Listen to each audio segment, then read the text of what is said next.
ਇੱਕ ਓਂਕਾਰ ਸਤਨਾਮ ਕਰਤਾ ਪੁਰਖ ਨਿਰਭਉ ਨਿਰਵੈਰ ਅਕਾਲ ਮੂਰਤ ਅਜੂਨੀ ਸੈਭੰ ਗੁਰ ਪ੍ਰਸਾਦ।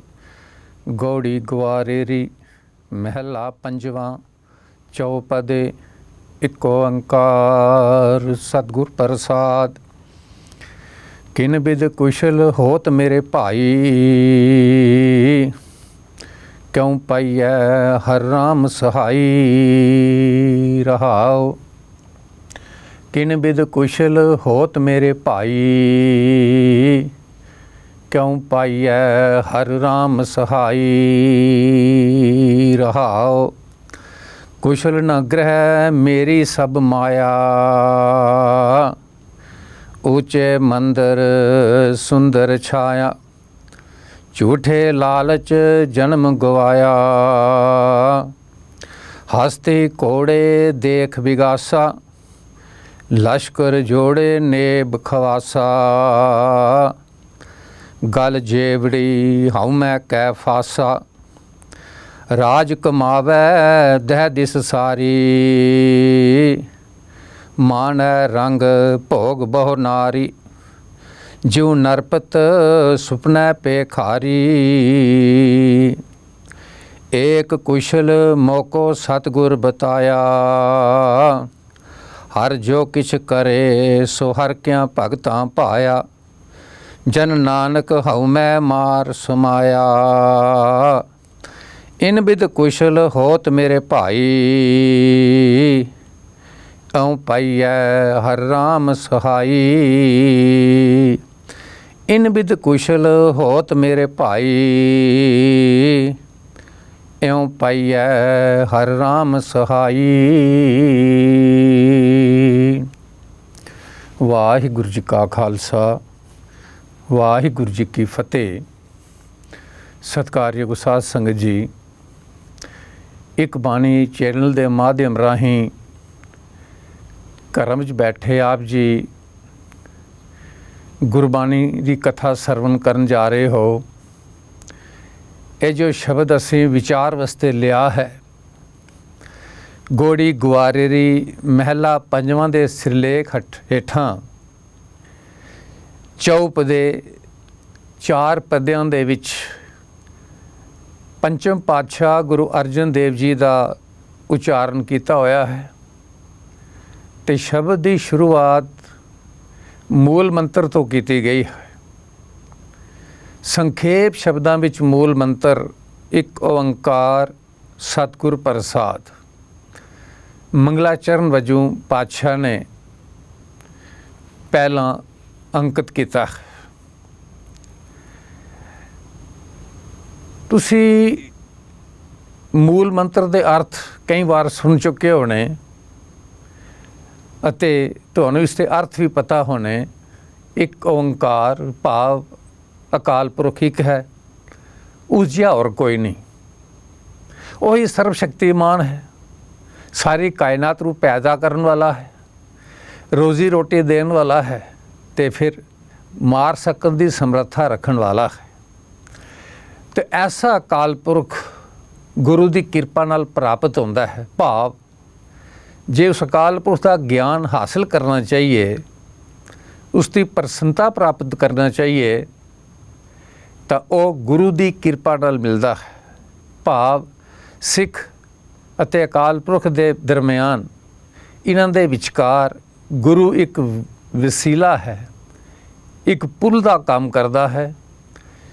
तो वह सानू रस्ता दसदा है, जिस रस्ते ते तुरिया असी अकाल पुरख नूं प्राप्त कर सकते हाँ, उस तक पुज सकते हाँ, उसनूं रिझा सकते हाँ, उसके दर ते प्रवान हो सकते हाँ। तो शब्द का केंद्री भाव रहाऊ दीयां पंक्तियां च हुंदा है। इस शब्द दीयां पहलियां पंक्तियां ही रहाऊ दीयां पंक्तियां हैं। किन बिद कुशल होत मेरे भाई, क्यों पाइयै हर राम सहाई। हे मेरे वीर, मनुख दे अंदर आत्मक आनंद किन्ना तरीकों नाल पैदा हो सकता है। ਮਨੁੱਖ ਕੀ ਕਰੇ ਕਿ ਉਸ ਨੂੰ ਆਤਮਿਕ ਆਨੰਦ ਪ੍ਰਾਪਤ ਹੋਵੇ।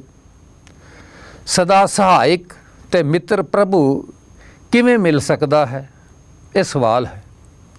ਇਸ ਸ਼ਬਦ ਵਿੱਚ 2 ਰਹਾਉ ਦੀਆਂ ਪੰਕਤੀਆਂ ਅਤੇ ਕੁਝ ਸਵਾਲ ਹਨ, ਫਿਰ ਉਹਨਾਂ ਦੇ ਉੱਤਰ ਹਨ।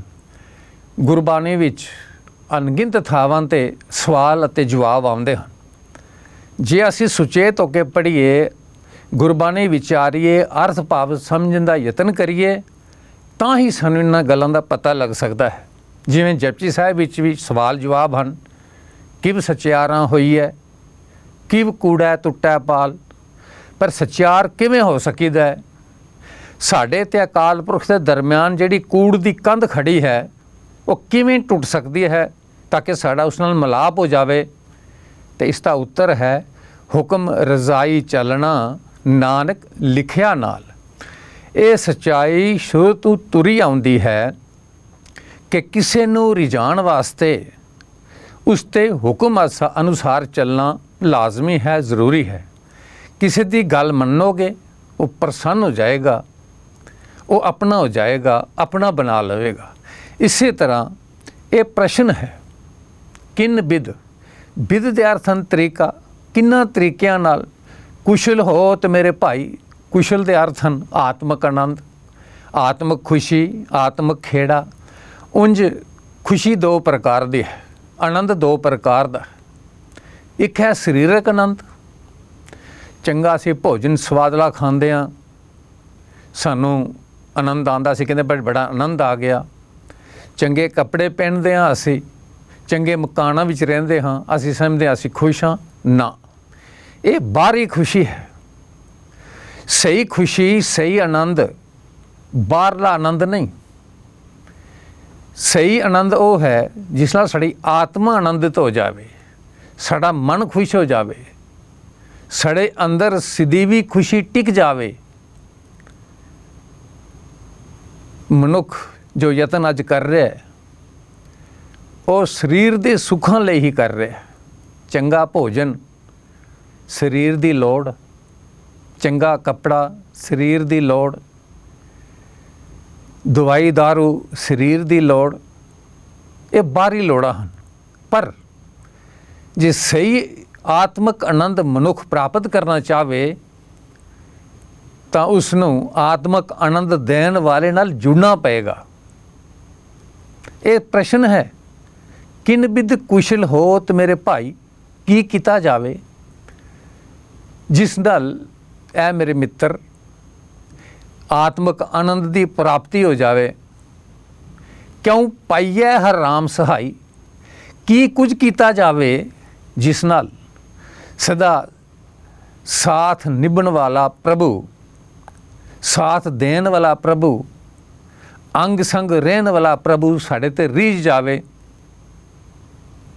ਅਤੇ ਅਸੀਂ ਉਸ ਨੂੰ ਪ੍ਰਾਪਤ ਕਰ ਲਈਏ। ਰਹਾਓ, ਇੱਥੇ ਸੋਚਣਾ ਹੈ। ਹੁਣ ਮਨੁੱਖ ਨੇ ਆਤਮਿਕ ਆਨੰਦ ਕਿਵੇਂ ਪ੍ਰਾਪਤ ਕਰਨਾ ਹੈ,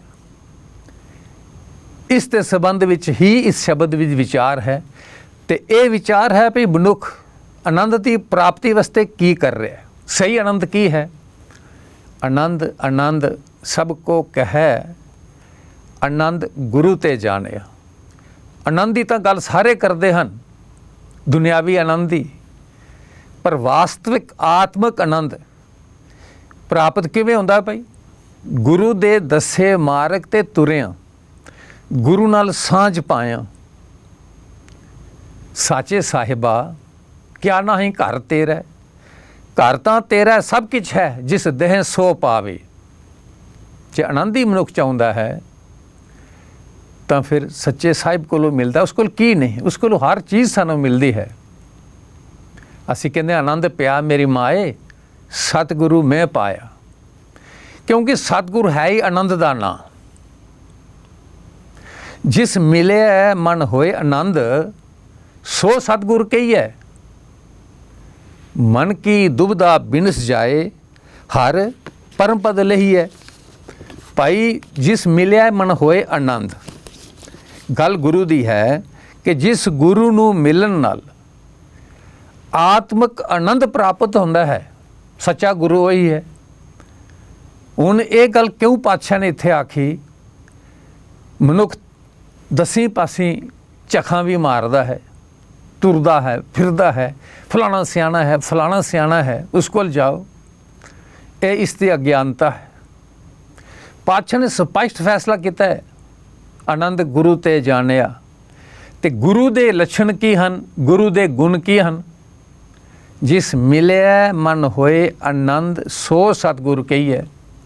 ਸਤਿਗੁਰੂ ਹੈ ਹੀ ਉਹ ਜਿਸ ਨੂੰ ਮਿਲਣ ਨਾਲ, ਜਿਸ ਦੇ ਉਪਦੇਸ਼ਾਂ ਨੂੰ ਸੁਣਨ ਤੇ ਕਮਾਉਣ ਨਾਲ ਆਤਮਕ ਆਨੰਦ ਮਿਲਦਾ ਹੈ। ਮਨ ਕੀ ਦੁਬਦਾ ਬਿਨਸ ਜਾਏ, ਹਰ ਪਰਮ ਪਦ ਲਹੀ ਹੈ। ਜਿਸ ਨੂੰ ਮਿਲਣ ਨਾਲ ਦੁਚਿੱਤਾਪਨ ਖਤਮ ਹੋ ਜਾਵੇ, ਮਨ ਦੀ ਭਟਕਣਾ ਖਤਮ ਹੋ ਜਾਵੇ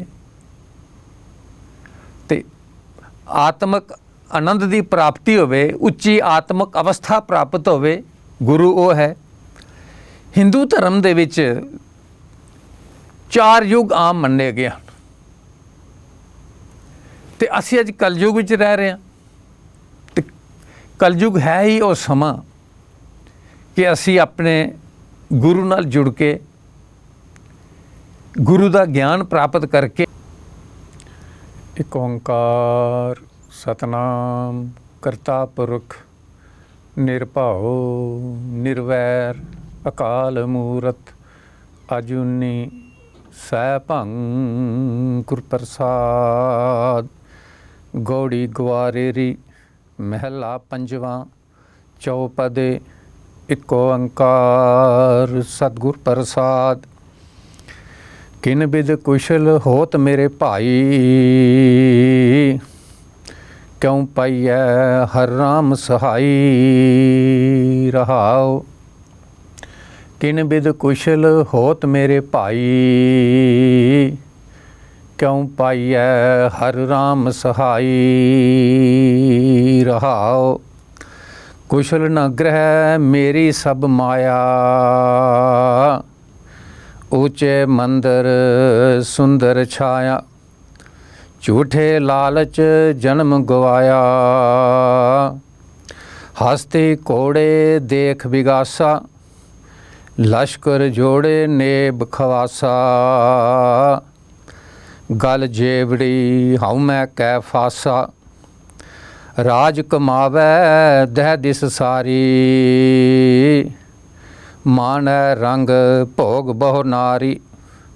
ਜਿਉ ਨਰਪਤ ਸੁਪਨੈ ਪੇਖਾਰੀ, ਏਕ ਕੁਸ਼ਲ ਮੋਕੋ ਸਤਿਗੁਰ ਬਤਾਇਆ। ਹਰ ਜੋ ਕਿਛ ਕਰੇ ਸੋ ਹਰ ਕਿਆ ਭਗਤਾਂ ਭਾਇਆ। ਜਨ ਨਾਨਕ ਹਉ ਮੈਂ ਮਾਰ ਸਮਾਇਆ।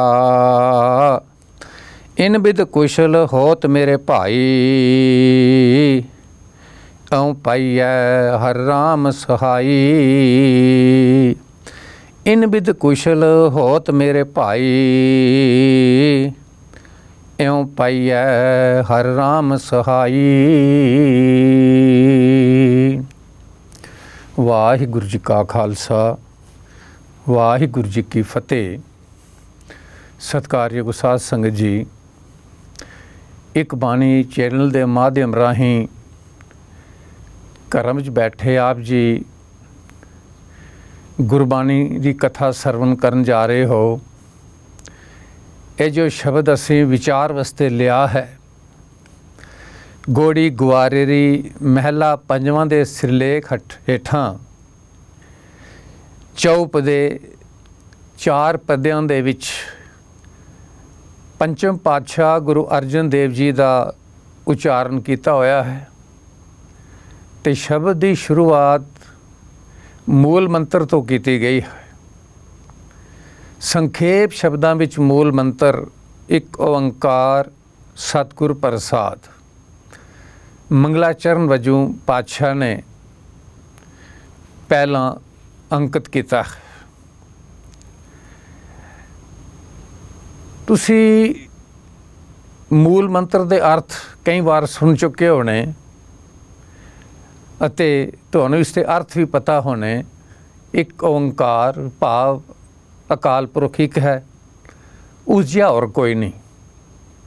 ਉਹੀ ਸਰਵ ਸ਼ਕਤੀਮਾਨ ਹੈ, ਸਾਰੀ ਕਾਇਨਾਤ ਨੂੰ ਪੈਦਾ ਕਰਨ ਵਾਲਾ ਹੈ, ਰੋਜ਼ੀ ਰੋਟੀ ਦੇਣ ਵਾਲਾ ਹੈ ਤੇ ਫਿਰ ਮਾਰ ਸਕਣ ਦੀ ਸਮਰੱਥਾ ਰੱਖਣ ਵਾਲਾ ਹੈ। ਤੇ ਐਸਾ ਅਕਾਲ ਪੁਰਖ ਗੁਰੂ ਦੀ ਕਿਰਪਾ ਨਾਲ ਪ੍ਰਾਪਤ ਹੁੰਦਾ ਹੈ। ਭਾਵ ਜੇ ਉਸ ਅਕਾਲ ਪੁਰਖ ਦਾ ਗਿਆਨ ਹਾਸਲ ਕਰਨਾ ਚਾਹੀਏ, ਉਸ ਦੀ ਪ੍ਰਸੰਨਤਾ ਪ੍ਰਾਪਤ ਕਰਨਾ ਚਾਹੀਏ ਤਾਂ ਉਹ ਗੁਰੂ ਦੀ ਕਿਰਪਾ ਨਾਲ ਮਿਲਦਾ ਹੈ। ਭਾਵ ਸਿੱਖ ਅਤੇ ਅਕਾਲ ਪੁਰਖ ਦੇ ਦਰਮਿਆਨ, ਇਹਨਾਂ ਦੇ ਵਿਚਕਾਰ ਗੁਰੂ ਇੱਕ ਵਸੀਲਾ ਹੈ, ਇੱਕ ਪੁੱਲ ਦਾ ਕੰਮ ਕਰਦਾ ਹੈ ਤੇ ਉਹ ਸਾਨੂੰ ਉਹ ਰਸਤਾ ਦੱਸਦਾ ਹੈ ਜਿਸ ਰਸਤੇ 'ਤੇ ਤੁਰਿਆਂ ਅਸੀਂ ਅਕਾਲ ਪੁਰਖ ਨੂੰ ਪ੍ਰਾਪਤ ਕਰ ਸਕਦੇ ਹਾਂ, ਉਸ ਤੱਕ ਪੁੱਜ ਸਕਦੇ ਹਾਂ, ਉਸ ਨੂੰ ਰਿਝਾ ਸਕਦੇ ਹਾਂ, ਉਸ ਦੇ ਦਰ 'ਤੇ ਪ੍ਰਵਾਨ ਹੋ ਸਕਦੇ ਹਾਂ। ਤੋ ਸ਼ਬਦ ਦਾ ਕੇਂਦਰੀ ਭਾਵ ਰਹਾਉ ਦੀਆਂ ਪੰਕਤੀਆਂ 'ਚ ਹੁੰਦਾ ਹੈ। ਇਸ ਸ਼ਬਦ ਦੀਆਂ ਪਹਿਲੀਆਂ ਪੰਕਤੀਆਂ ਹੀ ਰਹਾਉ ਦੀਆਂ ਪੰਕਤੀਆਂ ਹਨ। ਕਿਨ ਬਿਦ ਕੁਸ਼ਲ ਹੋਤ ਮੇਰੇ ਭਾਈ, ਕਿਉਂ ਪਾਈਐ ਹਰ ਰਾਮ ਸਹਾਈ। ਹੇ ਮੇਰੇ ਵੀਰ, ਮਨੁੱਖ ਦੇ ਅੰਦਰ ਆਤਮਿਕ ਆਨੰਦ ਕਿੰਨਾਂ ਤਰੀਕਿਆਂ ਨਾਲ ਪੈਦਾ ਹੋ ਸਕਦਾ ਹੈ। ਮਨੁੱਖ ਕੀ ਕਰੇ ਕਿ ਉਸ ਨੂੰ ਆਤਮਿਕ ਆਨੰਦ ਪ੍ਰਾਪਤ ਹੋਵੇ। ਸਦਾ ਸਹਾਇਕ ਤੇ ਮਿੱਤਰ ਪ੍ਰਭੂ ਕਿਵੇਂ ਮਿਲ ਸਕਦਾ ਹੈ, ਇਹ ਸਵਾਲ ਹੈ। ਇਸ ਸ਼ਬਦ ਵਿੱਚ 2 ਰਹਾਉ ਦੀਆਂ ਪੰਕਤੀਆਂ ਅਤੇ ਕੁਝ ਸਵਾਲ ਹਨ, ਫਿਰ ਉਹਨਾਂ ਦੇ ਉੱਤਰ ਹਨ। ਗੁਰਬਾਣੀ ਵਿੱਚ ਅਣਗਿਣਤ ਥਾਵਾਂ 'ਤੇ ਸਵਾਲ ਅਤੇ ਜਵਾਬ ਆਉਂਦੇ ਹਨ। ਜੇ ਅਸੀਂ ਸੁਚੇਤ ਹੋ ਕੇ ਪੜ੍ਹੀਏ, ਗੁਰਬਾਣੀ ਵਿਚਾਰੀਏ, ਅਰਥ ਭਾਵ ਸਮਝਣ ਦਾ ਯਤਨ ਕਰੀਏ ਤਾਂ ਹੀ ਸਾਨੂੰ ਇਹਨਾਂ ਗੱਲਾਂ ਦਾ ਪਤਾ ਲੱਗ ਸਕਦਾ ਹੈ। ਜਿਵੇਂ ਜਪਜੀ ਸਾਹਿਬ ਵਿੱਚ ਵੀ ਸਵਾਲ ਜਵਾਬ ਹਨ। ਕਿਵ ਸਚਿਆਰਾਂ ਹੋਈ ਹੈ, ਕਿਵ ਕੂੜਾ ਟੁੱਟਾ ਪਾਲ। ਪਰ ਸਚਿਆਰ ਕਿਵੇਂ ਹੋ ਸਕੀਦਾ ਹੈ? ਸਾਡੇ ਤੇ ਅਕਾਲ ਪੁਰਖ ਦੇ ਦਰਮਿਆਨ ਜਿਹੜੀ ਕੂੜ ਦੀ ਕੰਧ ਖੜੀ ਹੈ, ਉਹ ਕਿਵੇਂ ਟੁੱਟ ਸਕਦੀ ਹੈ ਤਾਂ ਕਿ ਸਾਡਾ ਉਸ ਨਾਲ ਮਿਲਾਪ ਹੋ ਜਾਵੇ? ਤੇ ਇਸ ਦਾ ਉੱਤਰ ਹੈ ਹੁਕਮ ਰਜ਼ਾਈ ਚੱਲਣਾ, ਨਾਨਕ ਲਿਖਿਆ ਨਾਲ। ਇਹ ਸੱਚਾਈ ਸ਼ੁਰੂ ਤੋਂ ਤੁਰੀ ਆਉਂਦੀ ਹੈ ਕਿ ਕਿਸੇ ਨੂੰ ਰਿਝਾਉਣ ਵਾਸਤੇ ਉਸ 'ਤੇ ਹੁਕਮ ਅਨੁਸਾਰ ਚੱਲਣਾ ਲਾਜ਼ਮੀ ਹੈ, ਜ਼ਰੂਰੀ ਹੈ। ਕਿਸੇ ਦੀ ਗੱਲ ਮੰਨੋਗੇ, ਉਹ ਪ੍ਰਸੰਨ ਹੋ ਜਾਏਗਾ, ਉਹ ਆਪਣਾ ਹੋ ਜਾਏਗਾ, ਆਪਣਾ ਬਣਾ ਲਵੇਗਾ। ਇਸੇ ਤਰ੍ਹਾਂ ਇਹ ਪ੍ਰਸ਼ਨ ਹੈ, ਕਿਨ ਬਿਦ। ਬਿਦ ਦੇ ਅਰਥ ਹਨ ਤਰੀਕਾ, ਕਿੰਨਾਂ ਤਰੀਕਿਆਂ ਨਾਲ। ਕੁਸ਼ਲ ਹੋ ਤੇ ਮੇਰੇ ਭਾਈ, ਕੁਸ਼ਲ ਦੇ ਅਰਥ ਹਨ ਆਤਮਿਕ ਆਨੰਦ, ਆਤਮਿਕ ਖੁਸ਼ੀ, ਆਤਮਿਕ ਖੇੜਾ। ਉਂਝ ਖੁਸ਼ੀ 2 ਪ੍ਰਕਾਰ ਦੀ ਹੈ, ਆਨੰਦ 2 ਪ੍ਰਕਾਰ ਦਾ। ਇੱਕ ਹੈ ਸਰੀਰਕ ਆਨੰਦ, ਚੰਗਾ ਅਸੀਂ ਭੋਜਨ ਸਵਾਦਲਾ ਖਾਂਦੇ ਹਾਂ, ਸਾਨੂੰ ਆਨੰਦ ਆਉਂਦਾ, ਅਸੀਂ ਕਹਿੰਦੇ ਬੜਾ ਆਨੰਦ ਆ ਗਿਆ। ਚੰਗੇ ਕੱਪੜੇ ਪਹਿਨਦੇ ਹਾਂ, ਅਸੀਂ ਚੰਗੇ ਮਕਾਨਾਂ ਵਿੱਚ ਰਹਿੰਦੇ ਹਾਂ, ਅਸੀਂ ਸਮਝਦੇ ਹਾਂ ਅਸੀਂ ਖੁਸ਼ ਹਾਂ। ਨਾ, ਇਹ ਬਾਹਰੀ ਖੁਸ਼ੀ ਹੈ। ਸਹੀ ਖੁਸ਼ੀ, ਸਹੀ ਆਨੰਦ ਬਾਹਰਲਾ ਆਨੰਦ ਨਹੀਂ। ਸਹੀ ਆਨੰਦ ਉਹ ਹੈ ਜਿਸ ਨਾਲ ਸਾਡੀ ਆਤਮਾ ਆਨੰਦਿਤ ਹੋ ਜਾਵੇ, ਸਾਡਾ ਮਨ ਖੁਸ਼ ਹੋ ਜਾਵੇ, ਸਾਡੇ ਅੰਦਰ ਸਦੀਵੀ ਖੁਸ਼ੀ ਟਿਕ ਜਾਵੇ। ਮਨੁੱਖ ਜੋ ਯਤਨ ਅੱਜ ਕਰ ਰਿਹਾ ਹੈ, ਉਹ ਸਰੀਰ ਦੇ ਸੁੱਖਾਂ ਲਈ ਹੀ ਕਰ ਰਿਹਾ ਹੈ। ਚੰਗਾ ਭੋਜਨ ਸਰੀਰ ਦੀ ਲੋੜ, ਚੰਗਾ ਕੱਪੜਾ ਸਰੀਰ ਦੀ ਲੋੜ, ਦਵਾਈ ਦਾਰੂ ਸਰੀਰ ਦੀ ਲੋੜ, ਇਹ ਬਾਹਰੀ ਲੋੜਾਂ ਹਨ। ਪਰ ਜੇ ਸਹੀ ਆਤਮਿਕ ਆਨੰਦ ਮਨੁੱਖ ਪ੍ਰਾਪਤ ਕਰਨਾ ਚਾਹਵੇ ਤਾਂ ਉਸ ਨੂੰ ਆਤਮਿਕ ਆਨੰਦ ਦੇਣ ਵਾਲੇ ਨਾਲ ਜੁੜਨਾ ਪਏਗਾ। ਇਹ ਪ੍ਰਸ਼ਨ ਹੈ, ਕਿਨ ਬਿਦ ਕੁਸ਼ਲ ਹੋਤ ਮੇਰੇ ਭਾਈ। ਕੀ ਕੀਤਾ ਜਾਵੇ ਜਿਸ ਨਾਲ ਇਹ ਮੇਰੇ ਮਿੱਤਰ ਆਤਮਿਕ ਆਨੰਦ ਦੀ ਪ੍ਰਾਪਤੀ ਹੋ ਜਾਵੇ। ਕਿਉਂ ਪਾਈਐ ਹਰ ਰਾਮ ਸਹਾਈ। ਕੀ ਕੁਝ ਕੀਤਾ ਜਾਵੇ ਜਿਸ ਨਾਲ ਸਦਾ ਸਾਥ ਨਿਭਣ ਵਾਲਾ ਪ੍ਰਭੂ, ਸਾਥ ਦੇਣ ਵਾਲਾ ਪ੍ਰਭੂ, ਅੰਗ ਸੰਗ ਰਹਿਣ ਵਾਲਾ ਪ੍ਰਭੂ ਸਾਡੇ ਤੇ ਰੀਝ ਜਾਵੇ ਅਤੇ ਅਸੀਂ ਉਸ ਨੂੰ ਪ੍ਰਾਪਤ ਕਰ ਲਈਏ। ਰਹਾਓ, ਇੱਥੇ ਸੋਚਣਾ ਹੈ। ਹੁਣ ਮਨੁੱਖ ਨੇ ਆਤਮਿਕ ਆਨੰਦ ਕਿਵੇਂ ਪ੍ਰਾਪਤ ਕਰਨਾ ਹੈ, ਇਸ ਦੇ ਸੰਬੰਧ ਵਿੱਚ ਹੀ ਇਸ ਸ਼ਬਦ ਵਿੱਚ ਵਿਚਾਰ ਹੈ।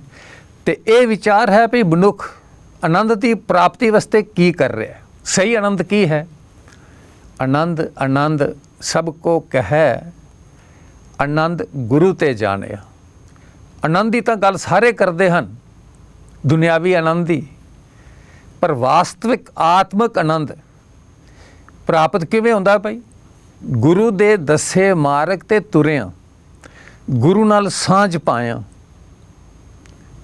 ਸਾਚੇ ਸਾਹਿਬਾ ਕਿਆ ਨਹੀਂ ਘਰ ਤੇਰਾ, ਘਰ ਤਾਂ ਤੇਰਾ ਸਭ ਕੁਛ ਹੈ, ਜਿਸ ਦੇਹ ਸੋ ਪਾਵੇ।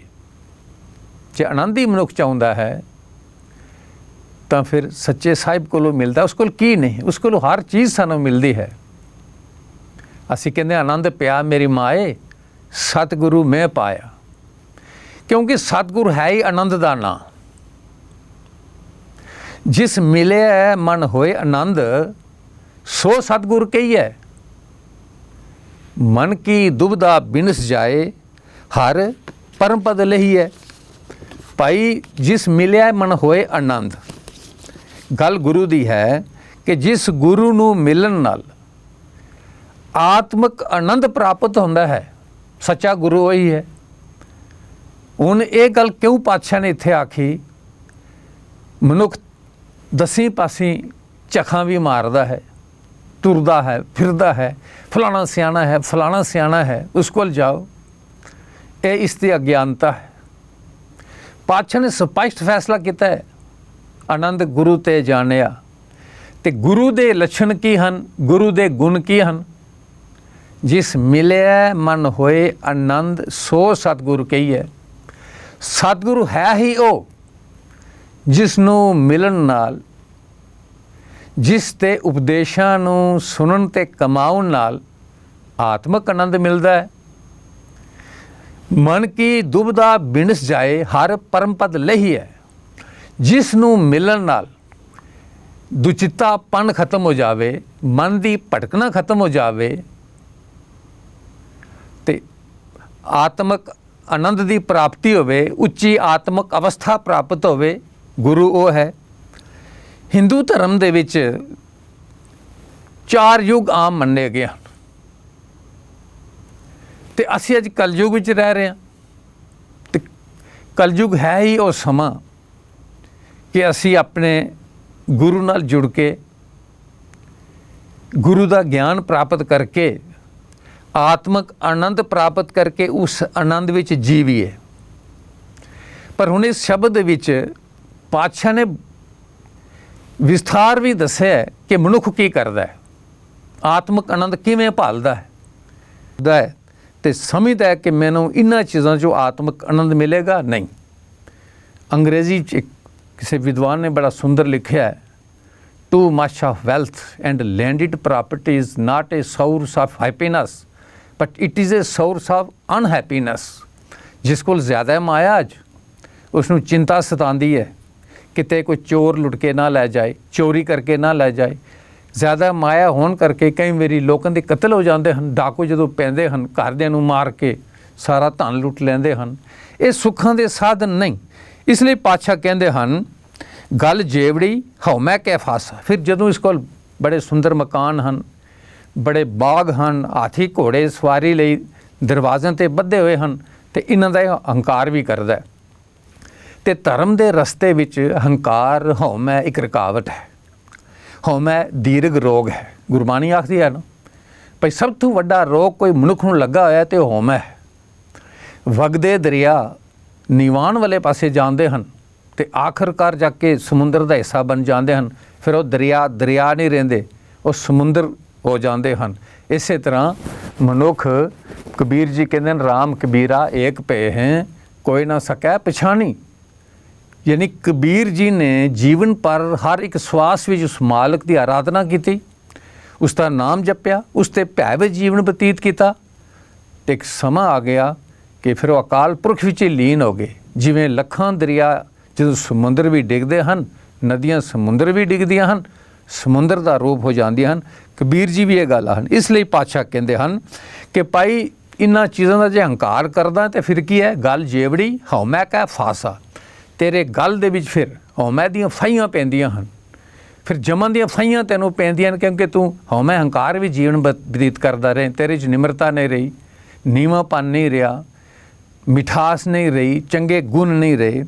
तो पातशाह अगे कहते हैं राज कमावै दै दी सारी। फिर अगे राजपाट की गल है, जे तू राजपाट का मालक होवे, सारे पासे तेरा हुक्म चलदा होवे, दसी पासी सारी धरती ता तू राजपाट तेरे हथ विच होवे, कर रहा होवे, तू माणा रंग भोग बहु नारी, फिर मौज मेले करदा होवे मनुख, कई इस्त्रियां भोगदा होवे, जिਉਂ नरपत सुपना पेखारी।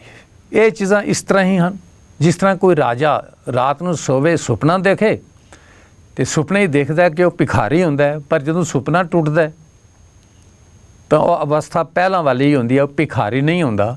इस तरह आ चीज़ां सुपने वांग ही हैं, इन्होंने एक सुपना समझो तो सुपने सच्चे नहीं होंदे। इसलिए पातशाह कहंदे न कि भाई जिਉਂ नरपत सुपना पेखारी, बस ये चीज़ां इस तरह ही हैं, क्योंकि राजा सुपने भिखारी बन गया, हकीकत नहीं सी। तो अगे पातशाह कहते हैं एक कुशल मौको सतगुर बताया। दूजी जी हौमै दी पंक्तियां हैं, मैं जो पहले कहा सी कि इस शब्द विच पहले सवाल हैं, तो फिर उन्होंने पातशाह ने जवाब दिते हैं कि भाई मनुख जे सुख भालदा है, आत्मक आनंद भालदा है, तो किवें प्राप्त हो सकते हैं। किन बिद कुशल हो तो मेरे भाई, क्यों पाइया हर राम सहाई। सदा अंग संग रहन वाले मालिक प्रभु नूं किवें रिझा सकीदा है, किवें प्राप्त कर सकीदा है। पातशाह गल कहंदे ने, इह सवाल सी।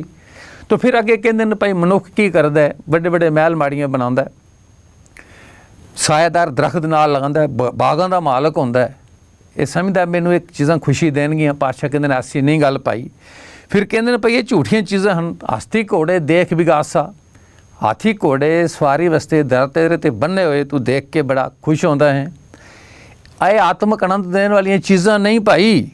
माड़ा रंग भोग बहु नारी, राज कमावै दै दी सारी। माड़ा रंग भोग बहु नारी, जिਉਂ नरपत सुपने पेखारी। ये चीज़ां आनंद देने वालियां नहीं। तो फिर अंत विच पातशाह ने जो कहा है, कहते ने एक कुशल मौको सतगुर बताया। मैनू सही आत्मक आनंद की सोझी मेरे सच्चे गुरु ने दिती है। जिवें कि मैं पहला बयान किया है कि सिख अते अकाल पुरख के दरम्यान जे कोई होर धिर है तो गुरु है। गुरु इसे लिए संसार विच आया है ताकि वह संसार के मनुखों नूं उस रस्ते ते तोर सके, चला सके, वो उपदेश दे सके, जिन्हां उपदेशों को कमान करके मनुख नूं अकाल पुरख का दर प्राप्त हो सकता है। इसलिए गुर जहाज़ खेवट गुरु, गुरबिन तरिया ना कोई। गुरु जहाज़ है, गुरु खेवट है, जो सानू भवसागर तो पार तारन लई संसार विच आया है। तो इसलिए पंचम पातशाह इस शब्द विच आखदे न, एक कुशल मौको सतगुर बताया। एक आत्मक आनंद की गल सोझी ज्ञान मेरे सच्चे गुरु ने मैनू दस्या है। हर सो किछ करे जे हर क्या भगतां पाया।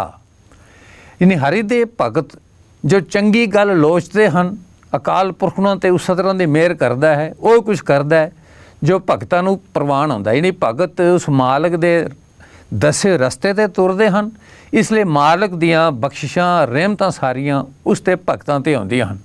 हर सो किछ करे जे हर क्या भगतां पाया, जन नानक होमै मार समाया। मैं क्या सी पहले शब्द भी पातशाह कहते हैं कि सारिया चीज़ां मनुख अंदर हौमै पैदा करदियां हैं, तो हौमै नावै नाल विरोध है, दोए ना वसें एक ठाई। जिस मनुख अंदर हौमै जीवन बतीत करता है, निमरता नहीं, वो कभी मालक के दर ते प्रवान नहीं हो सकता, क्योंकि सब तो वड्डा रोग ही हौमै है।